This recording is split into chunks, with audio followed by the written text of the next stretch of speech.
Yeah, I've been in some quite interesting bands over the years, definitely. I was in a Celtic bluegrass band. You too? Moon? Yeah, you've done your research. Wow. This is some niche Charles Berthoud lore right here. Now, was that strictly just to meet women? Or? Hey, this is Russ and Ryan from AMS, and today we sat down with Charles Berthoud to talk about live versus studio and building his YouTube channel and so much more. We hope you guys enjoy.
Mr. Charles Berthoud, thank you for joining us today. Yeah, thank you. Do you think of like incorporating some knee cymbals into that? Because then they'd be. I don't have enough body parts involved. Yeah. That was amazing. Sometimes I thought about having like a little kick and snare, maybe. One-man band? Yeah. That'd be awesome. Your technique, though, just noticing it, how did it come to be? I mean, tapping is nothing hasn't been kind of evolving for quite some time now. Yeah. But your own style of it, like how did that start up and engaging? I think it all started actually before I even played bass. I played piano. So I started piano when I was 7, mostly just because my parents wanted me to. It wasn't really like my decision at 7 years old to start playing classical piano. But yeah, I think learning piano, I did quite enjoy it. It wasn't like I was passionate about it, but I did quite like it. I think learning piano, getting that hand independence going really made tapping come to me much more naturally. Usually when you're playing bass, you've just got your right hand and your left hand kind of doing the same rhythm, but obviously tapping two completely separate rhythms like with that song. So yeah, I think I had a natural proclivity towards it. And I started trying out stuff like Victor Wooten's Overjoyed. You know, if you've heard that arrangement, it's like beautiful tapping arrangement. And I just absolutely loved that sound and that feel. And I learned that. I learned just like some Stu Ham stuff. And then I eventually decided to just try and sort of take it as far as possible. And that's kind of still what I'm doing now, just seeing how far I can go with this technique. Yeah, you know, it's funny too, because sometimes we get consumed with technique. Yeah. But what you were doing there, it swung. It was so musical. It wasn't just like, well, I'm going to bowl you over with tech. If someone just listened to it, they might think it was two people playing. Yeah. But it still made sense. It wasn't like some people are really technical and it blows you away. And then after about 5 minutes, you're like, I get it. Yeah, you know, and I feel like I think that the secret to what has made you successful is that it's still very musical. I always try and keep it that way. I mean, it's sometimes tempting to just get really flashy, you know, just go crazy. But I always try to hear melodies in my head when I'm writing music rather than just like thinking, okay, what's the flashiest technique I can possibly put in here? And so I think if I can hear it in my head, it's more likely to be musical. And that's how I write stuff usually. What's one relatively simple aspect of bass playing that you still find difficult, that someone might not go, oh my God, you know, I didn't know he would have trouble with that? Is there something where you're like, it should be so simple and it's kicking my butt? I think my weakness, I would say, is just improv, especially when it comes to like jazz improv. Yeah, because I just didn't play jazz until I was like 18, and even then it was like begrudgingly. Like I didn't really want to, but at Berklee they kind of make you play it. So yeah, I'd say improv in general is something that I want to get better at. Okay. Yeah, especially kind of like, you know, jazz solo-y type stuff. Okay. Yeah. He was saying that some of those people were starting jazz at the age of 3. There's nothing worse than a jazz snob who's 3 years old. You know, he's got like an ascot on and like a monocle, and he's just like, you know. That's funny. Sounds terrible. I'm yet to meet one, but that sounds absolutely Oh, I've met them. They're really awful. But I'm bigger than they are, so, you know. that's the most important thing. There's some leverage. When you do write those for the arrangement-wise, are you charting this stuff out, or are you more or less using recording to kind of notate and then go back and tweak and whatnot? Like, what's your process for the actual writing? Yeah, I never really chart stuff, especially during the writing phase. I might, once I've finished everything, transcribe it so that other people can learn it. But when I'm in the process of writing, I never actually write stuff down. I usually just think of an idea and then I'm like, okay, I've got to record that right now, otherwise I'm going to forget it. I think everyone's guilty of that. You're sitting on the couch like, oh, this is so great. I'll remember it. Yeah. You know, and then like 10 days, like, oh, it's not there. Yeah, I've definitely forgotten some good ideas because I just didn't record it quick enough. Yeah. So yeah, I'll think up a little like motif or something and then be like, okay, record that immediately. And then listen back to it and be like, okay, what's something that could complement that little theme? And then come up with that. And then just sort of piece it all together like that, just record bits one at a time until I've got like a demo. And then I'll start either adding other instruments if it's that kind of song, or just fleshing out the arrangement and just going from there. But yeah, no charting or transcribing happens during the actual composition. Yeah. I would feel like having to chart what you just played would take longer than, like, I'm just going to play it. You're ruining the creativity, I guess, to some degree. Yeah, I mean, some people do that and, you know, they do it great. It's just not, it ruins the flow a bit for me, Sure. I think. It's like, okay, amazing idea, great. I just want to get the next one done quickly. I think if I had to like chart it out by the time I finished, I'm like, I'm just not in the mood anymore. Sure. Know?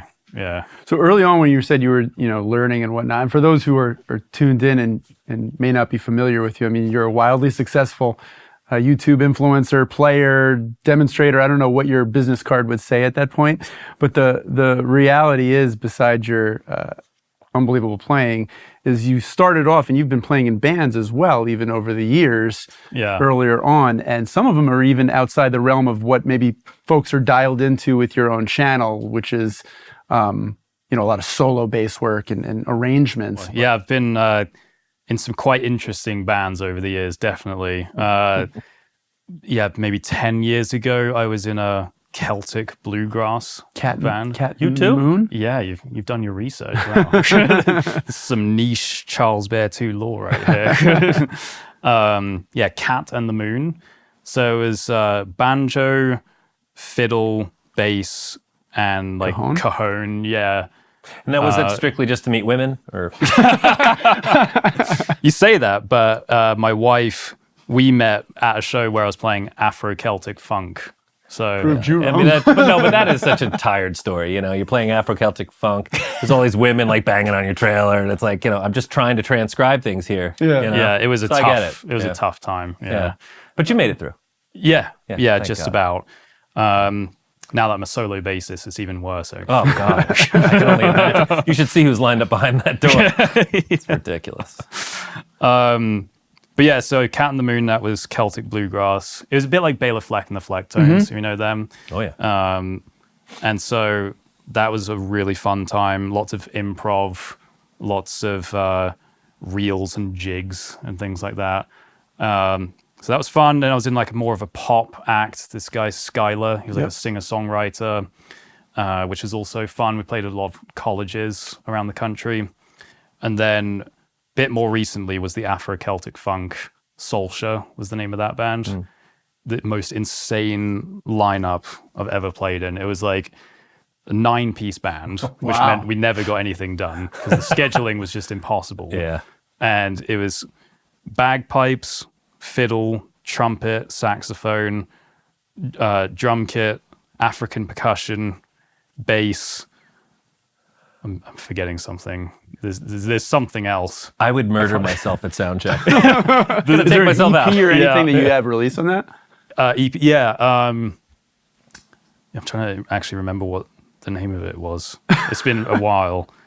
But But yeah, Solskjaer, there's stuff on Spotify and stuff like that. But I mean, being in a lineup like that, it's got to keep you on your toes in terms of what not to play. Or, I mean, that many people all fighting for the same kind of sonic space. Yeah. But it makes you better. I mean, playing in a power trio, you have to you're a third of that sound. When you're in a band with 9 people and there's 4 bagpipe players and a pan flute or whatever, like, you know, you have to, you figure like, you know, am I going to step on that guy's toes? Yeah, it makes you a better musician. Yeah, it could get chaotic sometimes. Oh, yeah. It's funny what you said about the sound guy, though, because, yeah, the sound checks were always lengthy and interesting. And, you know, there'd be times where, like, we're checking the bagpipes, and he's like, "Oh, can I have some more of that in my monitor?" He's like, "Really? You want more of the bagpipes?" Like, yeah. There's only so much bagpipe you could take after a while. It's like a didgeridoo, you know? It's cool for a couple minutes. Yeah. Yeah, it's that drone. So like Russ. Yeah. droning Sorry, on. Russell. So going earlier on, though, with your kind of formidable years there, when you were learning, obviously you went to Berklee. And some of your inspirations I've seen on your notes is a fellow named Jim Stinnett. Yeah, that's right. And to what end was that like a mentor or, you know, taking you to the next level with what he had to, you know, mentor you with? Yeah. No, big. It was eloquent, right? Yeah, allow myself to introduce myself. Jim Stinnett was a big mentor, a very important aspect of my music education, definitely. I had him as a private teacher throughout all of Berklee. And he was, honestly, the biggest thing I learned from him was just more of a mindset shift, I think. He really encouraged me to just go after it all out, you know, not hold back, practice as much as I possibly can. And that's something I hadn't really experienced before. You know, most of the time people were sort of saying, it's a bit risky, you know, this whole music thing, like maybe make sure you've always got like one foot out the door, like make sure you're sort of hedging your bets and you've got a backup plan. Yeah, exactly. Plan B. Yeah. Yeah. But he was just like, well, if you want to be successful, you know, you want to do this as a career, then just give it your all, you know, just practice as much as you can, play as many shows as you can. And that was it was just a very encouraging and motivating mindset. And also another thing that he did was, rather than sort of pigeonhole me into like the typical bass player realm of like, you know, he saw that I enjoyed tapping and soloistic playing and stuff like that. And he didn't say like, don't do that, you know, that's not going to get you any gigs or anything like that. He said like, yeah, you know, do that, like work on that, make that your thing, just go wherever your heart takes you, basically. Yeah. And so I think that really transformed my path quite a bit. For sure. What was your time at Berklee like, just in general, outside of that particular relationship, though? Because I always sound like people that make it don't actually. You finished Berklee, right? Yeah. Yeah. So many seem like their story is. Imagine if he hadn't. Like, they go to Berklee, but then they leave Berklee, and then they end up pursuing as a live, an artist or whatever. But you went from start to finish. Like, what was your experience like? It was overall really good. There are some things I would change about it if I could. Like there's a lot of non-music related stuff you have to do, like random maths classes and you've got to do these like other classes in order to like make it a degree. Yeah. You know? Would have liked to skip all that. There's like a swimsuit contest for your final, which is really awkward, I heard. Yeah, exactly. Yeah, but other than that, you know, just being around other musicians, like really passionate musicians 24/7 was amazing.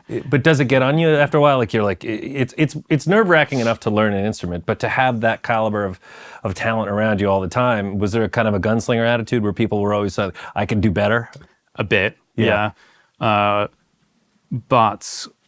I think, you know, it pushed me to practice more. Yeah, I think it was really good overall. And it wasn't like backstabbing, you know, it wasn't a negative competitive environment. It was definitely a positive one. Yeah. And you know, not everyone was even competitive. It was mostly quite a like supportive, collaborative sort of environment. Yeah. But just being around people who are all passionate about music is very unusual. It's hard to find that even now as a professional musician. You know, it's like, sure, when I'm at shows playing with my band or whatever, they're all passionate about it. But when I'm at home recording content, it's just me, and I kind of miss that community sometimes at Berklee. Yeah, it's a different headspace. I mean, when you're younger, there is this kind of attitude of I could play faster, I could play better, I'm better than, you know. Yeah. And then as you get older, what you think is, I'd rather get in a room with a bunch of musicians who are as good or if not better than me, and then I could steal stuff from them in a good way. You know what I mean? Yeah. Rather than getting your ego in the way, it's like, well, I'm going to be in a room with guys who are going to kick my butt. So let's see what they've got, and then I'm thinking, oh, I'm going to do that. And you kind of incorporate it in what you do.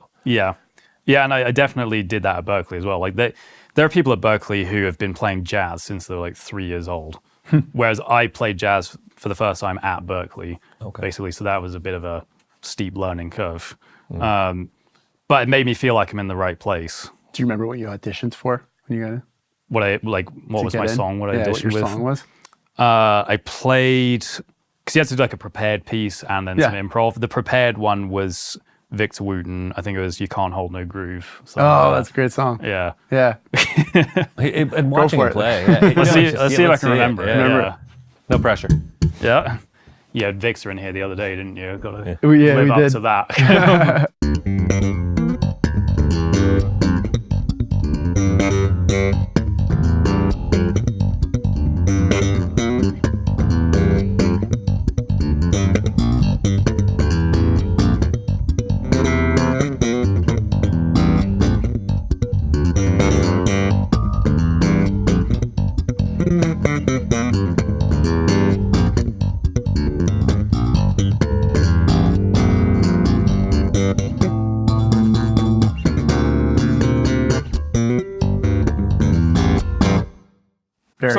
Very Something cool. like that. I'm going to tell you missed a note, but it's fine. No, it's amazing too, because I think a lot of what it comes down to is we can get wowed with, well, it's how relaxed, and I think that there's a part of you that you trained almost like an athlete. You know that all that movement, you seem so smooth and fluid, it doesn't seem like it's an effort. And, you know, you don't tense up. Yeah, it's not physically an effort, but it is mentally. Like, you got to be focused. Like, my body is relaxed, but my mind is definitely very much focused. Like, I can see your breathing while you do it. Literally, like, there's this kind of sense of, like, it just flowing through you. Interesting. Yeah, which is cool. I mean, I think that's what, when you see someone do something like that, rather than get intimidated by it, I'm like, it makes me want to pick that up and try to do that, which I cannot, and I will not. But it's inspiring, and I think that that's how it transfers to what you do on, you know, with your content. So many people want to watch what you're doing because you make it look like fun. Mm-hmm. Yeah, I mean, you've got to have fun while you're doing it, because people want to have fun. If you're not having fun, they're not going to have fun, and that's then why you're listening to the music in the first place. Yeah, I think that's something that people miss out on. Yeah, and you know, even if you don't play it perfectly, if you're enjoying it, they're going to enjoy it, and that's what it's about. It's not about playing everything 100% perfectly. It's providing a good time for the people watching and listening. Right. You mentioned Vic, and you're doing some type of tour with him, right? Not a tour, no. Clinic? Well, yeah. I'm teaching at Berklee. Yeah. He's also going to be there. Oh, yeah. wow. So you're collaborating? Yeah, we are doing a performance at the Saturday night concert. We're doing like a little jam session. So how does that come together where the two of you even like get connected? Steve Bailey, the chair of the bass department, sent me an email, and he said, do you want to jam with me and Victor? I was like, let me think. I don't know. Do I want to jam with, my heroes of bass? Yeah. But isn't he like the nicest guy in the world? Victor? Yeah.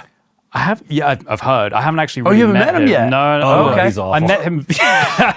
We were going to let you know. He's a ahead of terrible time. person. No. No, he seems really nice. I did meet him really briefly at a workshop. He couldn't be more lovely. He is as nice as he is a great musician. And I think that's the vibe. It just takes that wall down. And again, it's just you and your bass, and you're playing, and he wants everyone in that room to be better. Yeah. Which is a special talent. It really is. Yeah. He's amazing. You're going to love it. Yeah, I've watched his Instagram videos a lot. Those words of wisdom shorts. Yeah. They're real. That's not shtick. Yeah, it's like, legit. he means it. It's authentic. Yeah. That's really nice. Yeah, I think you guys are going to kill it. I'm a little nervous about it, to be honest, but Well, I I think would. it'll be fun. That's understandable, but I think when you get in that room with him, that will melt away. Just because I've played with him once, poorly, and I did feel that. I was nervous. I was like, oh my God, what if I screw up? Yeah.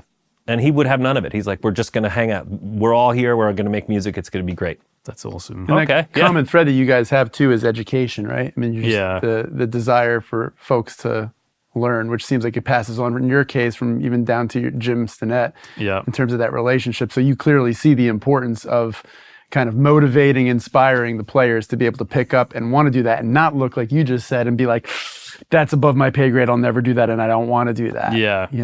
Yeah. I mean, it makes me sad when I see comments of people saying like, that was amazing, but now I want to quit playing bass, Well, and you can understand that. Yeah, no, I get it. But I'm kind of trying to do the opposite, trying to motivate people to play this awesome instrument, kind of show what it's capable of and how much fun you can have playing it. But yeah, I think it's really important for me to be educating people, helping them have the same rush and joy that I get from playing this. I want to help other people achieve that too.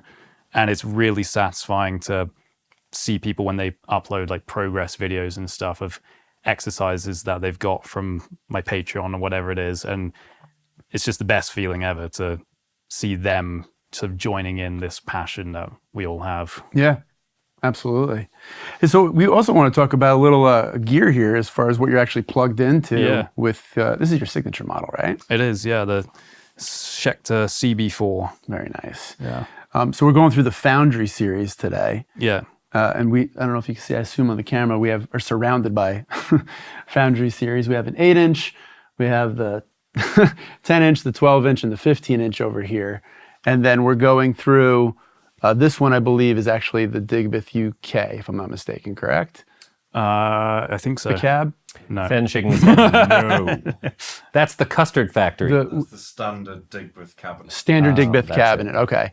And then we have our head up on top. So why don't you give us a little bit of how you have it dialed in and walk through some of the features with us? Sure.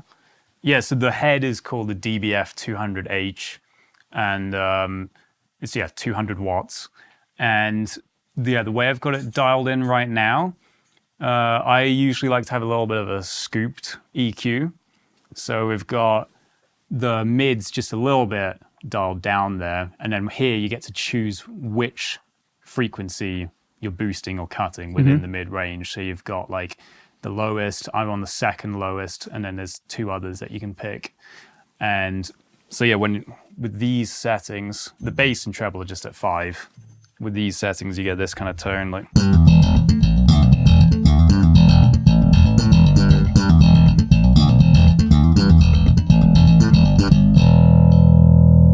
So that's how that sounds. It's got a really nice low end, but you still get that cut. Yeah. Yeah, it sounds great. Yeah, I really like that. Do you trail off from that particular scoop setting in general, depending on your project or what you're looking to accomplish, or is that kind of more or less your sweet spot? No, yeah, I sometimes adjust it. So sometimes I actually boost the mids a bit, especially like this one, put it up here. And then on the bass, I go to the bridge pickup. And then I use this type of sound. That almost sounds like overjoyed tones to me. Like a little bit, yeah.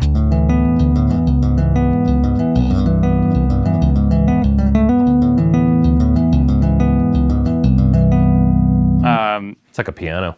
Yeah. Yeah, kind of. Yeah. So I use that tone when I'm tapping in a band context, because that other tone I just played earlier, that's great for like solo tapping and also just for slap bass. But in the context of a mix, get lost. Yeah, you often, if you don't have too much mids and you've just got like the bass and highs, then the highs often get covered up by the hi-hats and stuff like that. So this one, it kind of cuts through a bit more. Sure. Yeah, so those are probably my two main clean ones. And then sometimes I get this drive going. So you've got either full drive, or you can do what I like to do, which is the mix. And so that lets you have clean and dirty signal.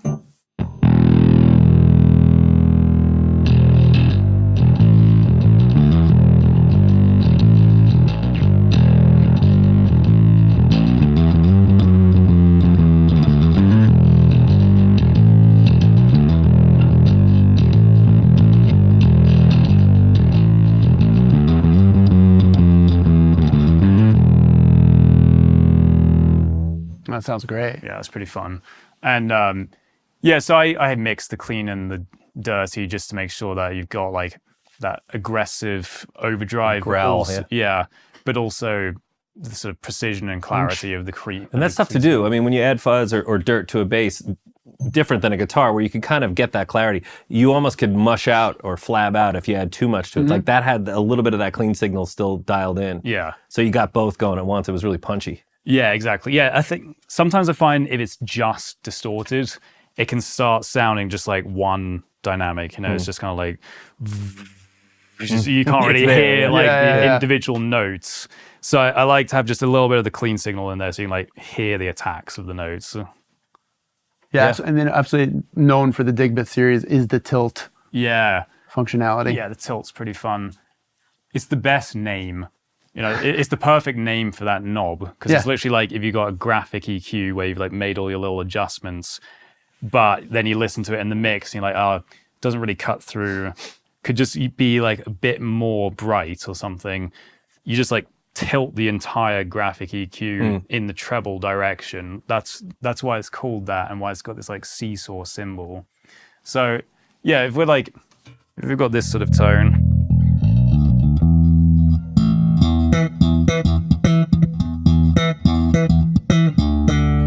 And then you decide like, I don't know, it's a bit harsh sounding.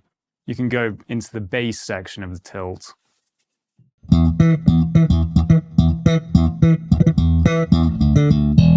Or if you decide, I don't know, it needs a bit more clarity, you can go into the treble side of the tilt like this.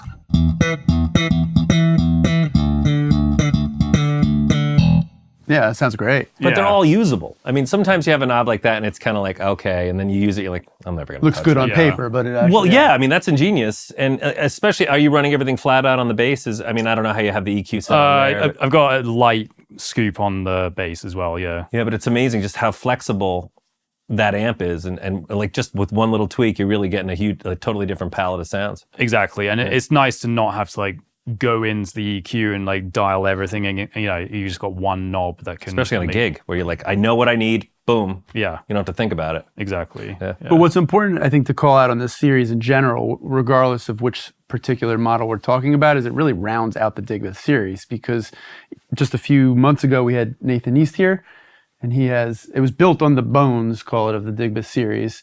And it's a really incredible amp that has so many features. It's got the IRs, it's got, you know, 2 inputs, and what this is like it could be your entry point, if you will, into the whole Digbeth world. Yeah. It's still got a ton of features. It's got the direct out on the back. Yeah. But at the same time, you know, it definitely rounds out what I think was probably missing from the line, was like, how do we get into that for those who are either, you know, starting with bass and really want some killer tones. I know for particularly the 15-inch, Fen was telling me before that Laney in general hasn't even had a 15-inch model within like the last 10 years or so, and now they have a 15-inch that's in the Digbeth series. So it seems like there's kind of more or less something for everybody depending on the size. Definitely, yeah. And it's also, so you got like the full range from 30 to 200 watts. There's 4 different combos within that range. So yeah, something for everyone. But also, it's kind of like a budget-friendly version of the regular Digbeth amps. That entry point. Exactly. And so this one, you've got all the knobs, but then on some of the smaller ones, they kind of simplify the interface a little bit, so there's not so much of a nerdy, like, okay, I'm going to dial exactly which like mid frequency I want to be boosting or cutting. It's a bit more of a like plug and play experience. That's an intuitive thing. Yeah. Yeah. And exactly. I think some people get a little, there's this paralysis of options when you see certain amps that have so many different things. It's a graphic EQ and all these other things. To be able to get to an amp like that, look at it and go, I can make sense of that. Yeah. And it sounds good almost regardless of where you set it. Exactly. Yeah. I remember when I was probably 13 or something, I got this amp that had like so many knobs on it, and it had like all the different compression controls. Like you could adjust like the knee of the compression. And I remember reading in the instruction manual, like, okay, what the hell does knee mean? And then all it said was just like, adjusts the knee of the compressor. Oh, I was like, that's helpful. okay, thank you. What does that mean? Well, we can tell you later. But no, I love stuff like that because it's like a limiter versus a compressor. Like sometimes there's an art to those things, and you get lost in it, and you're like, man, I haven't played in 10 minutes because I'm dialing something in. Yeah, it either works or it doesn't. Is really what it comes down to. You're not spending an arm and a leg, and that thing sounds killer. Yeah. Like I would use it right away. I mean, there's nothing to it. I mean, yeah, if you look at, so yeah, the tone is a bit different from my usual now, but I'll put it back to what it normally is. And as you can see, I basically have everything almost flat. 12 o'clock? Yeah. Actually, I have the tilt flat too. Yep. So to me, that's the sign of a good amp when you're not having to totally agree. put the bass at 10 and the treble at 0 or something. Totally agree. Yep. Maybe that's not the right amp for you if you're having to do all that. Yeah. Listen, how did you get even introduced to Laney in general when you first came across them? I'd used them a bit in the past. My first experience with Laney actually was in school, and there was like a school concert band that I was in, and I just remember they always made me cart this Laney like from the furthest building to where we were rehearsing, and I don't know, it must have violated some like health and safety or something, because I'm like carrying this like massive Laney with my bare hands, like half a mile or something. And then you got to play after that. Yeah, right? yeah. And so it'd be like half an hour late for rehearsal sometimes. But anyway, the way I got introduced to sort of the Laney family was I think, honestly, Ian, I don't know if you know Ian, he's one of the other guys at Laney. He just emailed me and said he loves my stuff and was wondering if I'm affiliated with any amp companies, and then asked if I wanted a Digbeth, let me choose any of the Digbeths I wanted. And I was like, let's go with the 500 watt one then. How do you say no? And I tried it and just really liked it. Really liked the kind of vintage character with the modern clarity. Yeah. And just kind of went from there, really. I think that's something too it may be on this side of the pond, but a lot of people are still kind of getting hip to Laney 50 years or whatever after the fact that they started. Yeah. And there's such a great, viable alternative in guitar and bass to the usual stuff that maybe a lot of people over here, whether it's Marshall or Fender or an SVT or something like that. Laney has its own sound. Yeah. And as an influencer, as somebody that you probably have people coming to you all the time saying, play our stuff. You could play what you want. You're choosing to play this for a reason. I mean, it seems to suit what you want. Definitely, yeah. And I would say, I've played some amps that sound great for one thing. Like, they might sound great for rock bass lines, for example, but then you try and do like some tapping and it's just this muddy mess, And I really want something that can kind of do everything. I mean, my main thing is obviously like my sort of soloistic playing, which is a lot of slap and tap. So that's the most important thing. But, this can also sound great for rock bass lines, R&B, whatever style you want to do, you can do it. And around the house. Like, you don't need to fire it up and blow someone's head off. It sounds good at low volumes, too. Yeah. Which is, I think, is a really great characteristic of a lot of amps. Sometimes you have to crank them to get them to sound good. We could talk over the volume level you got there, and it sounds so full. Which is great. Definitely. Yeah. It's neighbor friendly, too. Yeah. Well, I mean, that seems to be the case. It's more and more people are kind of downsizing the size of their rigs, and sometimes that's at the expense of headroom. And headroom is so, I mean, how would you describe headroom to someone who might not know what that means? I mean, I think of it as basically you want your amp to be easily able to handle whatever volume you want to play at. So if you're having to crank your amp to 10 all the time, it's probably not going to sound ideal, and it's probably going to break after a while. Right. So you need that extra power. You need it to be like quite a bit more powerful like than it actually has to be. Like if you want to play in a small room, maybe get an amp that is capable of playing in a medium room so that it can easily handle the small rooms. Yeah, I think it's a really good way of putting it. Sometimes people think, well, I've got a 100-watt amp, and that's great. It's like it's a matter of how that wattage is handled. Yeah. And the knee. Yep. The knee always. It's also a big That's part the of most it. important. Yeah. The knee better be good. But these are, I mean, really, it was the same exact conversation we had with the the Nathan signatures that they're really thought out from a design element. I mean, even the speakers, from what I understand, it's the HH Audio Blue Series speakers, That's and right. they're dialed in. There's tuned in to the cab, to the amp itself. So it's not just what can be the case of a little bit of an afterthought of what speaker to marry it up with, because I think we all know that speakers make a difference. And massive. A massive difference. Yeah, not even like a You little. could take a great amp and then throw in some type of generic speaker, and it could make or break the amp. Tonality and just how it handles the power, for sure. And that's a mind blower, because as starting out, so many people get into the bass itself, or they'll have an amp, it's got a bunch of things, and it's like, you swap a speaker out, you're going to hear a big difference immediately. Mm-hmm. Yeah. It's pretty wild. Yeah, HH Audio, that's Laney's sister company. So obviously that's very tight-knit cooperation going on there. So it's going to work perfectly for these things. Sure. Do we miss any other feature sets that you... Any secret tricks that secret maybe tricks? People might not know? Tricks. Yeah. No, it's all there. Well, I'm not allowed to talk about the secret. Oh, sorry. Yeah. We'll cut that after out the video? Well, what we're saying about practicing and not annoying the neighbors actually is like you've got your headphones out as well, so you don't have to be blasting it. And then the aux in as well, that makes it great for practicing, especially, on the smaller ones, which might be more of like a entry-level amp. It's great to have that aux in so you can be playing along with your favorite backing tracks, your favorite bands and stuff like that. Yeah, I mean, I think we've covered everything most from of it essentially now. left, right. And again, we mentioned the direct out in the back, Yes. but The foot switch option on the back as well. yep. So let's talk too about like current projects or projects coming up that you got going on for your own exciting schedule. Yeah.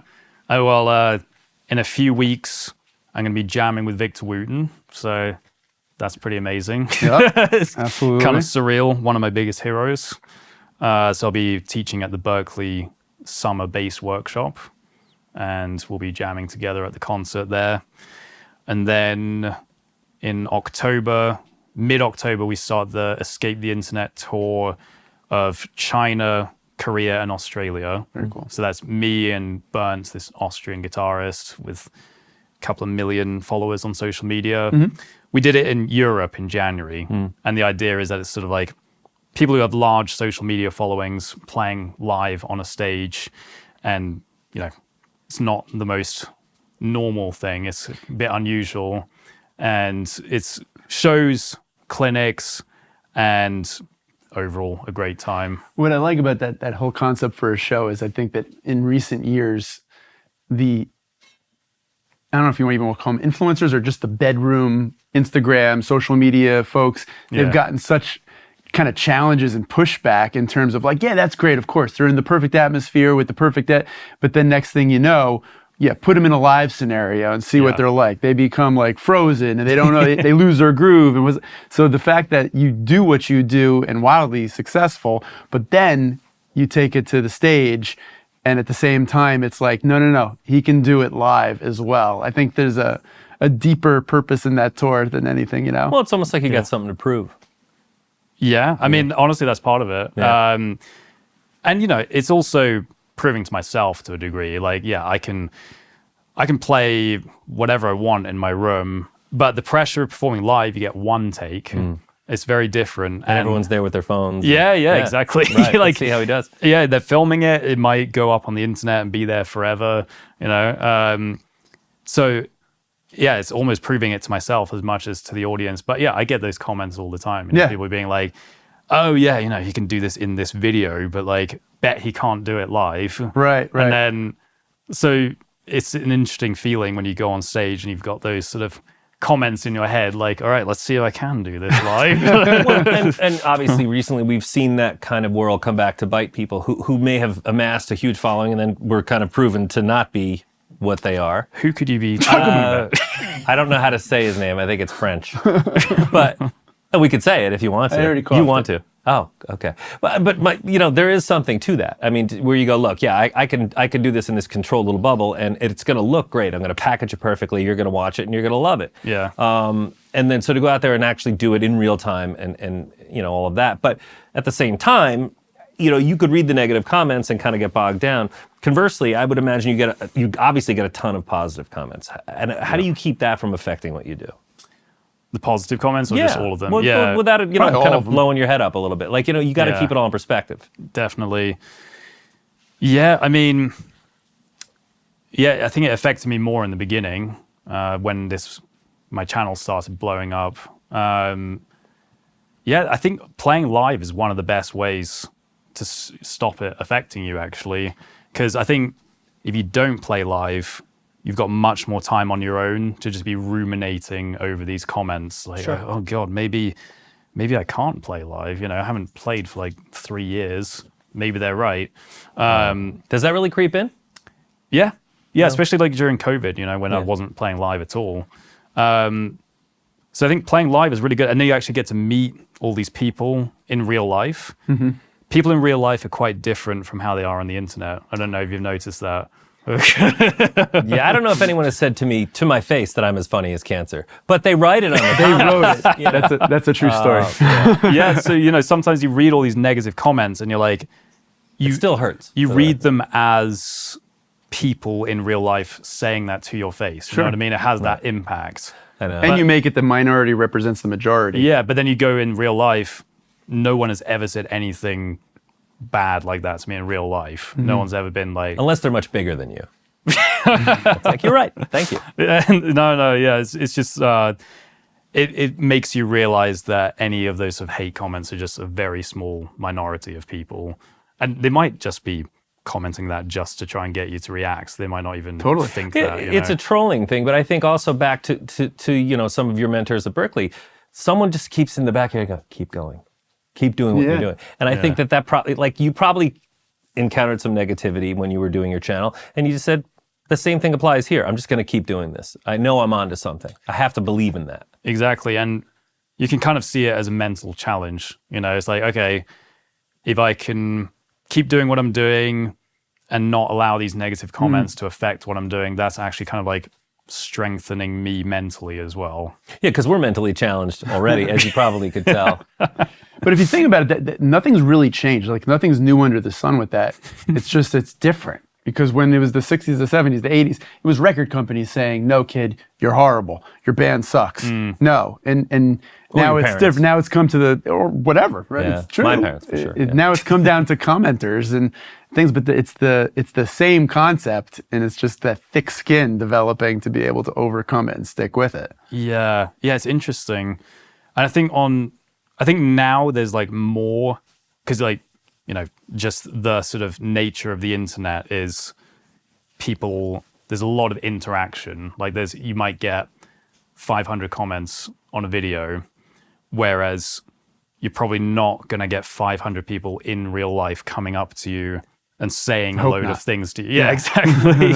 So it's definitely like a larger, I think it's a larger volume of stuff you have to deal with, comments you have to deal with, but the fact that it's online maybe makes it a bit less painful when you get one of those comments. Sure. You know what I mean? And you're right. I think you've probably gotten a thicker skin to it after a while. You just go, okay, that's somebody who, the thing is, there's a lot of things I've watched that where I might not like it, but I don't make that leap to being compelled to writing about it. This was awful. Like, I'll watch a video, I'm like, that was awful, and I'll go get a taco. I think nothing of it. But someone's like, I'm going to write how awful it was, just so they know how I feel. Like, I don't understand that mentality. No. Maybe, they just need to get some anger out, I guess. Yeah. Yeah. Sure. Yeah, I've never commented anything negative, I think, on any video. So conversely, how have the crowds been? Playing live, I'm sure that the reception has been wildly great. It's been really, really good. It's got to feel good. Yeah, and especially great when you get people who come up to you and say, like, I started playing bass because of you, or something like that. That's really inspirational. And again, I hadn't played many live shows for a while, and then I played one and I had people commenting things like that, and it really just reminded me of one of the main reasons that I do all of this is to inspire people to play music. And you don't feel that quite as much online because you're mostly just seeing numbers and statistics. Sure. Like, oh, how many views is this? How many likes, how many comments, or whatever. But when you get those sorts of comments and someone's actually saying it to your face, it's much more impactful. Yeah. And you're getting that in real time. You're feeling that adulation, and it's genuine. Yeah. It's not someone behind a keyboard just typing something for another like. Yeah. You know, they're telling you in real time, this is me playing for you, and you really enjoyed it. I mean, that's the whole point, right? Exactly. Yeah. Awesome. We thank you for coming out and demoing all the Foundry series for us. And Yeah, of course. if you wouldn't mind, would you play us out? Play you out? Yeah, sure. Could you do a lefty? Just for extra challenge. Yeah, why not?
Very nice. The ending chord is what made it. Embrace the dissonance. We'd love to give a huge shout out to Charles Berthoud and of course our friends at Laney Amplification for making this all possible. We hope you enjoyed it. For more content like this, be sure to like and subscribe. And to check out the Laney gear we discussed today, be sure to check us out at AmericanMusical.com. I remember there was a band in the 90s. Remember Ned's Atomic Dustbin? I'm dating myself, but they had 2 bass players. And that was kind of novel for the time, you know?